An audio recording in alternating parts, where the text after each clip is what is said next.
کہ جس جگہ کچھ یاد نہ ہوگا. یہ امام رضا غریب فرماتے ہیں کہ من زارنی عارفا بحقی انا ازورک ثلاثۃ مقامی اولہ فی القبر والثانی علی الصراط والثالث یوم الجزاء یوم العقاب یوم الحساب. کتنے رؤوف ہیں یہ آقا، کتنے مہربان ہیں یہ امام رضا، کتنے مہربان ہیں. ایک زیارت اس غریب الغرباء کی ہم اور آپ آئے. معصوم کہتے تم نے ایک زیارت میری کی ہے، میں رضا وعدہ کرتا ہوں کہ تمہاری 3 زیارتوں کو آؤں گا. پہلی قبر، کہتے جیسے ہی قبر میں رکھا جائے گا انسان کو، کہتے حیران ہوگا، پریشان ہوگا انسان، گریہ و زاری اور رونا. کہتے ایک مرتبہ کہتے سامنے ایک نور ساطع ہوگا اور یہ غریب دوس کہتے ہیں قبر میں آئے گا.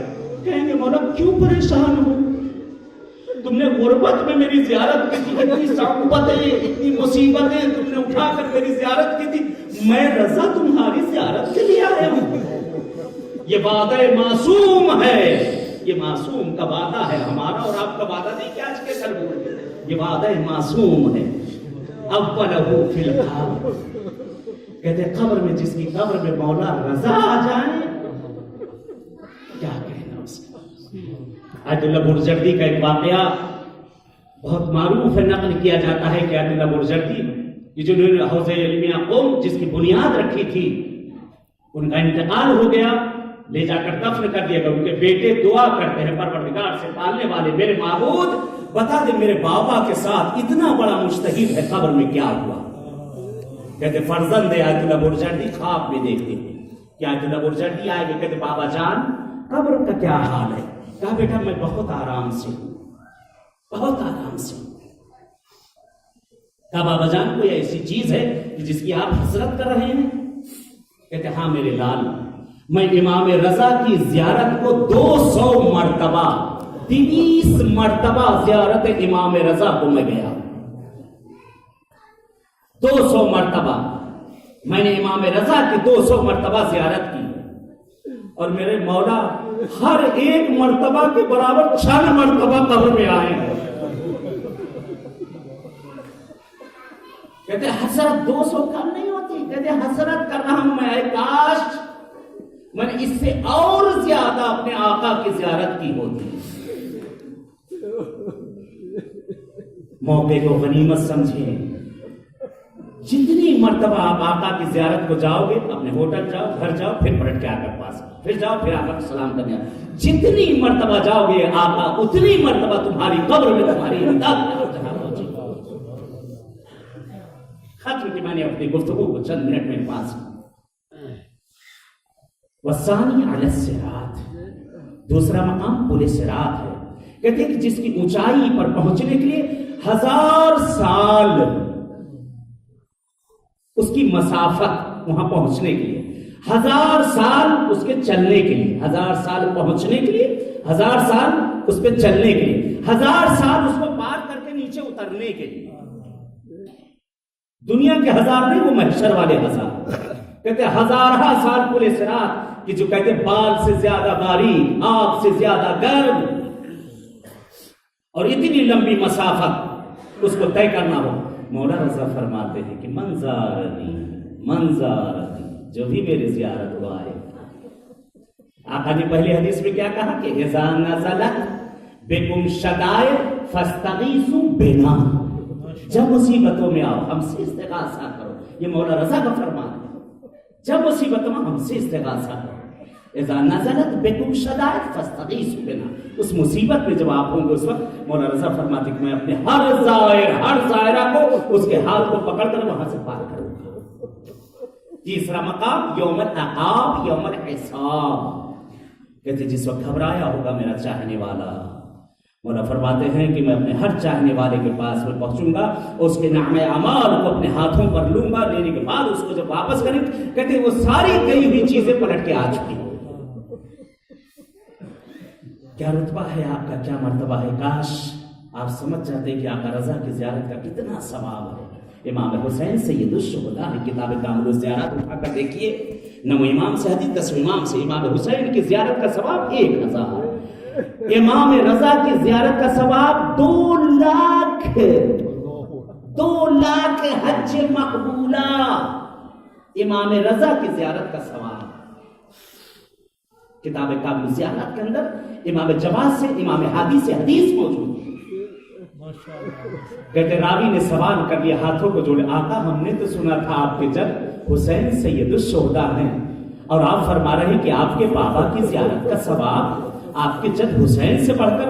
کہتے ایک مرتبہ آقا کی آنکھیں بھر آئی، کہتے تو نے انصاف نہیں کیا، تو نے انصاف نہیں کیا۔ مولا فرماتے ہیں کہ میرے جد حسین کی زیارت کے لیے دنیا کا ہر فرقہ جاتا ہے، میرے بابا غریب کی زیارت کے لیے وہی آئے گا جو ان کا ماننے والا ہے۔ کہتے کہ دوسری وجہ جس وقت بیان کی ہے آقا نے، جو دوسری وجہ بیان کرتے ہیں، کہتے ایک مرتبہ راوی چیخے مار مار کے رونے لگا۔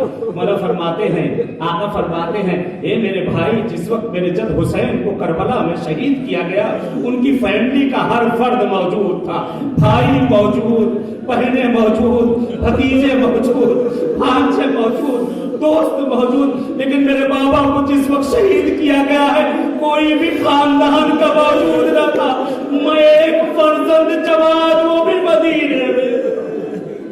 اللہ اکبر، اللہ اکبر۔ اور فرماتے ہیں میری ایک بہن معصومہ، وہ بھی مجھ سے دور تھی۔ امام رضا ارشاد فرماتے ہیں، یبن الشبیب، یبن الشبیب ان کنت باکیا للشیء فابکی لجدی الحسین الغریب۔ اے شبیب کے بیٹے، اگر کبھی تجھے مجھ پہ رونا جائے تو میرے جد حسین کی مصیبتوں کو یاد کر لینا۔ آقا فرما رہے ہیں، مولا رضا فرما رہے ہیں، یا ابن الشبیب ان كنت باكيا للشيء فابكي لجدي الحسین الغریب۔ کہتے شبیب کے بیٹے نے ہاتھوں کو جوڑا، حدیث آگے بڑھی، لے مولا کی زبانی حسین کے مصائب سن لے۔ آقا فرماتے ہیں جانتے ہیں کیوں؟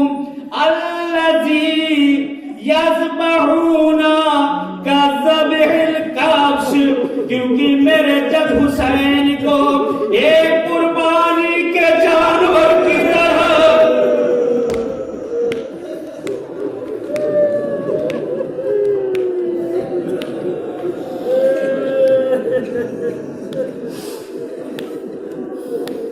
کیونکہ میرے جد حسین کو الذی یذبحون کذبح الکبش، میرے جد حسین کو ایک قربانی کے جانور کی طرح ذبح کر دیا۔ شبیب کے بیٹے نے ہاتھوں کو جوڑا، آقا آپ نے اپنے جد کی مثال ایک قربانی کے جانور سے کیوں دی؟ مولا فرماتے ہیں تو نے انصاف نہیں کیا۔ تو نے دیکھا ہوگا تیرے شہر میں، تیرے محلے میں جانور ذبح کیے جاتے ہیں، روز قصاب جانور کو کاٹتا ہے، بازاروں میں لوگ ذبح ہوتے ہوئے جانور کو دیکھ کر گزر جاتے ہیں، کسی کو ذرہ برابر افسوس نہیں ہوتا۔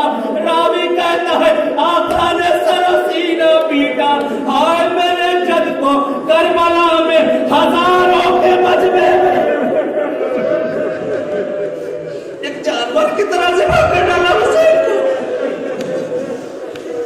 زہرا کے لال کو